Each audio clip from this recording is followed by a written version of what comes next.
Numbers chapter 35. Cities for the Levites.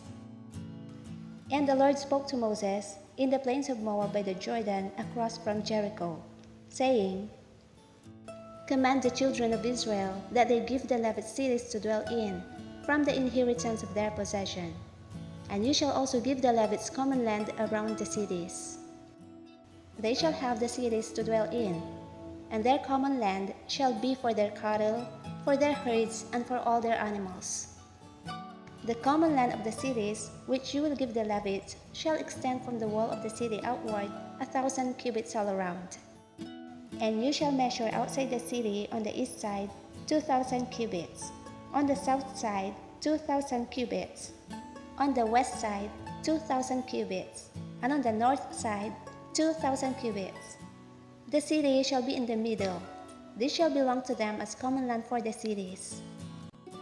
Now, among the cities which you will give to the Levites, you shall appoint 6 cities of refuge, to which a manslayer may flee, and to these you shall add 42 cities. So all the cities you will give to the Levites shall be 48. These you shall give with their common land. And the cities which you will give shall be from the possession of the children of Israel. From the larger tribe you shall give many, from the smaller you shall give few. Each shall give some of its cities to the Levites, in proportion to the inheritance that each receives. Then the Lord spoke to Moses, saying, Speak to the children of Israel and say to them, When you cross the Jordan into the land of Canaan, then you shall appoint cities to be cities of refuge for you, that the manslayer who kills any person accidentally may flee there. They shall be cities of refuge for you from the avenger, that the manslayer may not die until he stands before the congregation in judgment. And of the cities which you give, you shall have 6 cities of refuge.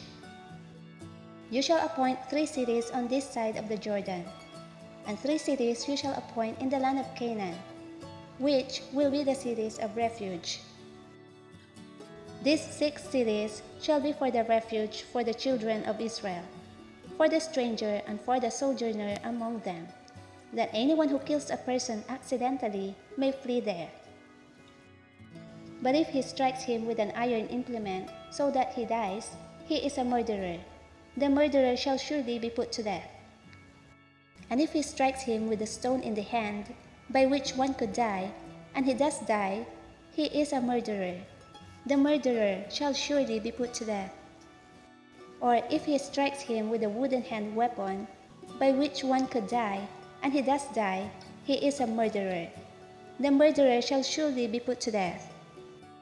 The avenger of blood himself shall put the murderer to death. When he meets him, he shall put him to death. If he pushes him out of hatred, or while lying in wait hurls something at him so that he dies, or in enmity he strikes him with his hand so that he dies, the one who struck him shall surely be put to death. He is a murderer.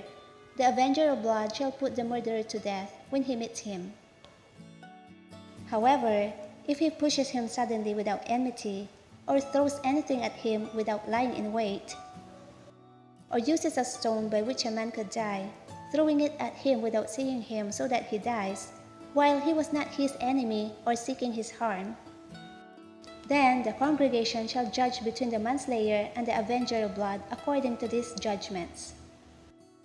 So the congregation shall deliver the manslayer from the hand of the avenger of blood, and the congregation shall return him to the city of refuge where he had fled. And he shall remain there until the death of the high priest who was anointed with the holy oil.